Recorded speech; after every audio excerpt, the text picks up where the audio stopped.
Pastor, Nazareno. só quem pode perdoar é Deus. Não tenho dúvida, isso aí está pacificado. Agora, Judas cometeu um pecado gravíssimo. E todos acham que eu tenho Judas como condenado. Porque o ato de perdoar nem é meu, nem é seu, nem é de quem tá, dos espectadores que estão lá assistindo a cena. É do Senhor. E todos acham que Judas foi traidor, fez aquele negócio todo e que não ganhou, não tinha nenhuma chance de ganhar. E ninguém sabe se na hora, antes, porque tem duas versões sobre a morte de Judas. Um, ele se jogou do precipício, lá embaixo, e a outra que teria se enforcado. Qualquer delas, ele teria tempo para se arrepender e pedir perdão a Deus pelo seu ato. Mas o povo, de um modo geral, condena. Tanta prova que eu nunca ouvi falar que tem alguém chamado Judas Iscariote. Ninguém botou o nome desse menino com esse nome. E toda época, tem uma época no ano que se a malhação do Judas, bate nele, arrebenta, joga foguete em cima dele. Então, eu queria dizer o seguinte, é a administração do Senhor perdoar ou não, de acordo com o tipo do pecado e de acordo com quem está pedindo e a forma de ter sido pedido. Há a possibilidade de Judas ele ter ganho a vida eterna, ter sido perdoado? A gente só sabe daquilo que a Bíblia relata, né? Então, quando Judas traiu Cristo, ele tinha direito ao perdão se ele se arrependesse. Parece-nos que, pelo relato do Evangelho, ele não se arrependeu. Ele devolveu, mas ele devolveu o dinheiro que ganhou para fazer aquele serviço. Isso aí já é um início de que ele se arrependeu. Uma das características de uma necessidade do perdão é que a gente se arrependa do ato, se arrependa daquilo que fez. Há um indício de que ele se arrependeu, tanta prova que ele devolveu as 30 moedas. Não é? E que mais para frente, será que ele não teria conversado com o Senhor quando bateu, como se diz hoje na atualidade, a ficha caiu, que ele disse que eu estou arrebentado aqui, o melhor é falar com o Senhor. Mas, em realidade, ele não volta a conversar com o Senhor. E as moedas que ele devolve... Mas ele pode ter conversado, ele sozinho, né? Conversado com o Senhor. Não é? Tá. Quando ele entrega Jesus Cristo, ele devolve as moedas, a cena que eu tenho na mente é assim, não é que ele fala, olha, aqui estão as moedas que vocês me deram, porque eu cometi um erro, eu falei tremendamente com o meu mestre, eu não quero isso. Eu acho que não foi isso. Eu acho que ele foi lá, o ódio havia tomado conta do coração dele, e ele lançou essas moedas aos judeus, e o ódio dele também era para com os judeus, que também o levaram ao pecado, foi um complô contra Jesus, e daí ele vai e se enforca. Então, por esse relato, eu não vejo possibilidade de arrependimento. Segundo o que está revelado na Bíblia. Pelo ato dele ou pelo ato dele ter tirado a própria vida? Porque a vida não era dele. Eu acho que não foi só por causa de um pecado. Eu acho que foi o fato dele ficar perto de Cristo, mas o tempo inteiro ele estava vivendo em pecado. Porque a Bíblia diz que ele era o tesoureiro do grupo. E ele tirava da bolsa dos discípulos. Então ele roubava os discípulos o tempo inteiro. Então, enquanto com Jesus, ele praticava o roubo. Depois ele traz Jesus e depois ele tira a vida. Então, parece que essa cadeia de eventos diz para mim que ele não teve perdão. Tipicamente, algumas coisas na Bíblia estão tipificadas.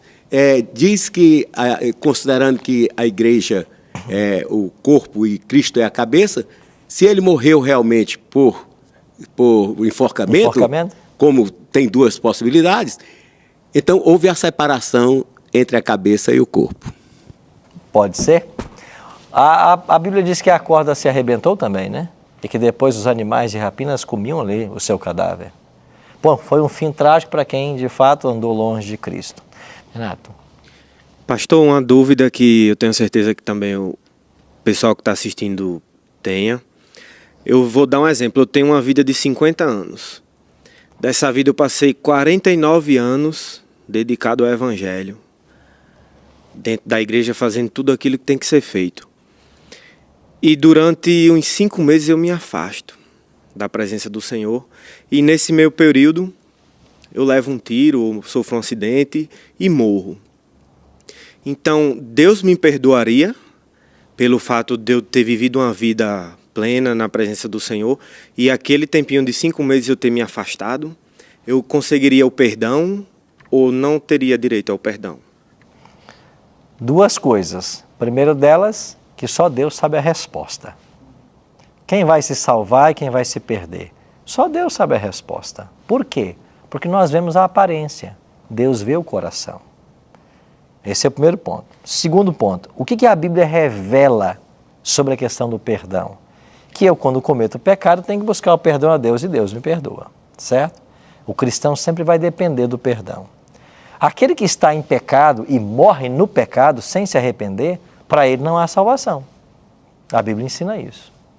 Se ele morreu no pecado, sem se arrepender, para ele não há salvação. Mas pastor, ele viveu 50 anos lá, mas quem diz que salvação é pelas obras? Quem diz que é por tempo de casa? Salvação não é por tempo de casa. Salvação não é por boas obras. Nós somos salvos é pela graça. É só a graça que salva. Bom exemplo. As boas obras não salvam. Então o ladrão na cruz, por exemplo, foi salvo na última hora. Isso prova que as obras não salvam, o que salva é a graça. Agora, se eu não buscar, se não permitir que essa graça atue na minha vida, se essa graça não fizer parte do meu ser, eu não tenho salvação. Então, a gente não sabe.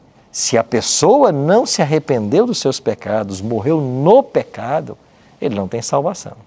Agora, pode ser que na última hora, né, isso é ele com Deus.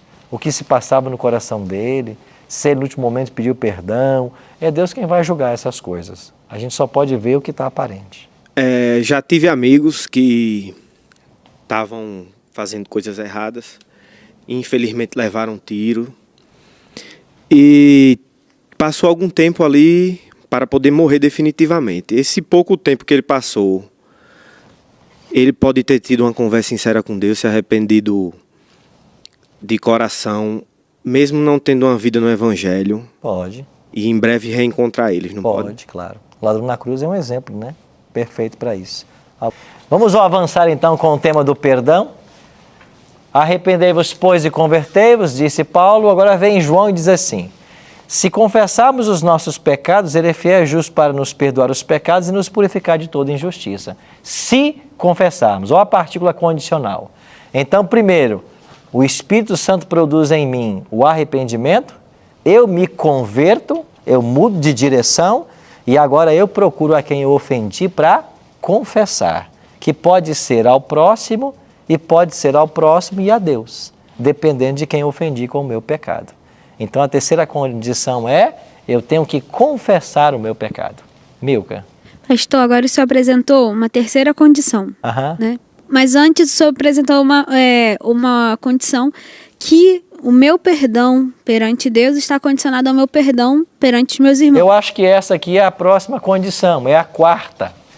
Perdoa-nos as nossas dívidas, assim como nós temos perdoado os nossos devedores. Mateus 6,12. Mas isso eu já tinha mencionado sobre... Mencionei em outro momento e aqui está ela, é a quarta condição. Então voltando à terceira.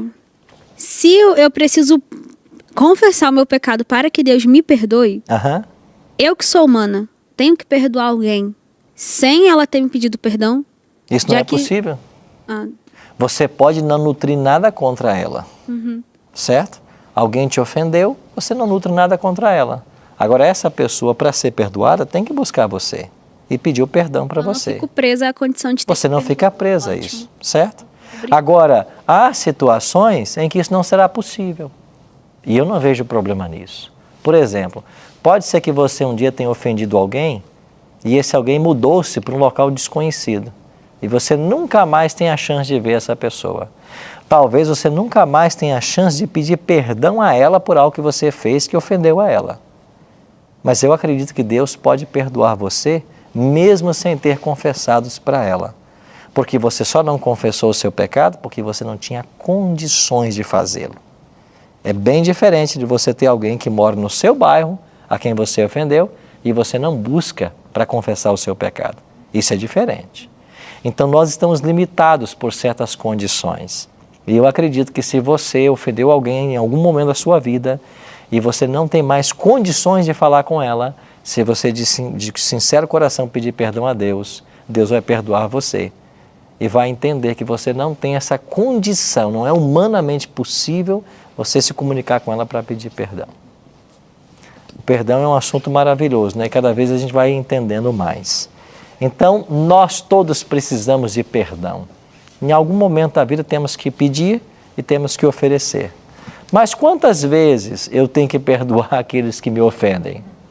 A Bíblia vem, Jesus diz assim: então Pedro, aproximando-se, lhe perguntou: Senhor, até quantas vezes meu irmão pecará contra mim que eu lhe perdoe? Até 7 vezes? Respondeu-lhe Jesus: não te digo até 7 vezes, mas até 70 vezes 7. Por que Jesus perguntou se era até 7 vezes? Porque os rabinos ensinavam que você tinha que perdoar uma pessoa até 3 vezes. Então, se você cometeu o mesmo pecado contra alguém, até 3 vezes a pessoa pode perdoar. Mas uma 4ª vez não era mais necessário. Os rabinos ensinavam isso. Aí Pedro pensou assim: bom, eu vou ser melhor que esses rabinos aí. Mestre, até quantas eu tenho que... Até 7 vezes? Aí Jesus, olha, não, 7 não, mas 70 vezes 7. Quanto dá isso? 490. Quer dizer então que eu tenho que perdoar alguém 490 vezes? Não, ele está usando aqui uma hipérbole. Ele está dizendo o seguinte: você tem que perdoar assim como Deus perdoa você. O perdão de Deus para com você não é ilimitado. Toda vez que você buscar, você não vai ter. Assim tem que ser o perdão para com o próximo. Tem que ser 70 vezes 7. Tem que ser ilimitado. Então, toda vez que alguém precisar do seu perdão, você tem que estar disposto a dar. E o detalhe desse texto é que é o mesmo pecado. Imagine você que alguém vai lá e bata no seu carro, né? Você, mas olha aqui, eu não vi o seu carro, né? Um vizinho, né? Eu não vi o carro, estava tirando da garagem. Tá bem, no outro dia ele falou, bate de novo. O que foi? Mas eu não vi de novo. Mas você então tem que tirar a carteira, tá bom, eu vou tirar a carteira, me perdoa. 3º dia, bate de novo. Até 490 vezes. Mesmo erro, tem que perdoar. Sim, minha amiga? Então, precisamos perdoar para que sejamos perdoados, né? Certo. Como perdoar alguém que nos ofendeu, nos magoou, está nos fazendo sofrer, mas essa pessoa não tem a menor ideia do mal que te fez e não pede o seu perdão? Como oferecer o perdão a quem não pede por ele? Eu acho que um caminho seria o seguinte: procurar a pessoa e torná-la consciente do que ela está fazendo. Porque você diz que ela não tem consciência do mal que está causando. Então você tem que conscientizá-la. Você tem que dizer: olha, você está fazendo isso, isso e isso e não está certo. Porque está acontecendo isso, isso e isso. Você sabe que essa pergunta foi interessante? Porque tem muita gente nessa condição e a gente está assombrado por castelos fantasmas, tudo por falta de uma conversa. E às vezes uma boa conversa, um bom diálogo, resolve problemas que duravam anos. Então eu acho que tem que se buscar a pessoa e torná-la cônscia do mal que ela está fazendo. É por aí? Por aí. Eu acho que nós temos que ter boas conversas, né? E alguém escreveu, né? A melhor forma de acabar com seus inimigos é fazer deles amigos. Essa é a melhor forma. Você pode ter uma pessoa que odeia você por algum motivo. Você mencionou, né? Em algum momento, né? Para nós alguém. Bom, você tem alguém que não gosta de você? Procure essa pessoa. Uma boa conversa talvez seja o início de uma grande amizade, né? E a gente também tem que aprender com as pessoas que não gostam da gente. Elas têm muito que nos ensinar. Sabe por quê? O amigo que gosta, às vezes não fala certas coisas que você precisava ouvir.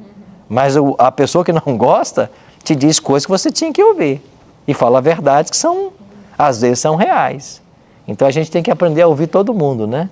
Por isso que diz a palavra de Deus que na multidão de conselhos há sabedoria. Sim, Renata? Pastor, eu queria aproveitar o momento e pedir perdão a todos aqueles que eu prejudiquei no tempo que eu passei no torcida organizada, que eu não tenho mais nenhum contato, mas eu queria pedir o perdão a todos. Você vai aproveitar o recurso da TV aqui, né? Para tentar chegar a esses corações. É isso, Renata. Eu acho que a gente pode ter ofendido alguém em algum momento, né? A gente tem que confessar para Deus e para as pessoas. E se não tivermos condições de chegar, Deus sabe, né? Ele faz a leitura exata do nosso coração. Mas eu acho que o sentimento tem que ser esse, né? A gente não ofende mais, não faz mais. E aí está a beleza do perdão. Como eu disse no início, o tema do perdão, ele é um tema cotidiano na vida do cristão. Esse assunto tem que ser bem compreendido. Por quê? Porque todos os dias nós temos que lidar com isso. Não só porque alguém nos ofende, mas porque nós ofendemos alguém. A gente peca contra Deus, peca contra o próximo. Esse tem que ser um assunto diário, todos nós. E Jesus, para falar da amplitude desse perdão, diz, não é 7 vezes, Pedro, 70 vezes 7. Ou seja, o seu perdão tem que ser ilimitado. E por que é que o seu perdão tem que ser ilimitado? Porque ele pagou o preço. Foi um preço muito alto que Jesus pagou para que nós tivéssemos acesso ao perdão divino. Pensa em Adão e Eva, quando eles pecaram, eles não tinham o que fazer, não havia solução para o homem, mas Deus havia providenciado um caminho e disse, olha, há um caminho do perdão para vocês. E qual é esse caminho do perdão? Deus tirou aquelas vestes de folhas de figueira que eles estavam usando e pôs uma veste de pelos de cordeiro. Que pele é essa que Deus arranjou? Ah, um cordeiro teve que ser morto. Então eu estou cobrindo você aqui, a sua nudez, com a pele de um cordeiro que teve que morrer para você não ficar nu. E você sabe uma coisa mais bela que nós temos ali no Gênesis nesse momento? É que o diabo disse assim, o que Deus disse para vocês? Que vocês não devem comer? Não, se você comer, você vai ser igual a ele, conhecedor do bem e do mal. Mas o homem não já era igual a Deus? Ele não foi feito imagem e semelhança? Ele já era igual a Deus. E quando ele pecou, ele ficou igual a quem? Igual a Satanás. Isso é textual. Quando você vai para Gênesis 3, no verso 1, diz ali, a serpente, a mais sagaz de todos os animais. Qual era o adjetivo da serpente? Ela é sagaz. A palavra sagaz no hebraico é arum. A serpente era arum. Mas quando Adão e Eva comeram do fruto, eles perceberam que eles estavam nus. E a palavra nus é arumim, na mesma raiz de arum. Então eles eram iguais a Deus e quando comeram do fruto, ficaram iguais à serpente. Arumim, nus. Aí o que Deus faz com esse homem pecador? Ele pega uma pele de animal e cobre a nudez do casal. Ele estava ensinando para Adão, essa pele desse animal, esse animal que morreu para você não ser mais semelhante à serpente, simboliza um cordeiro que um dia morrerá por você.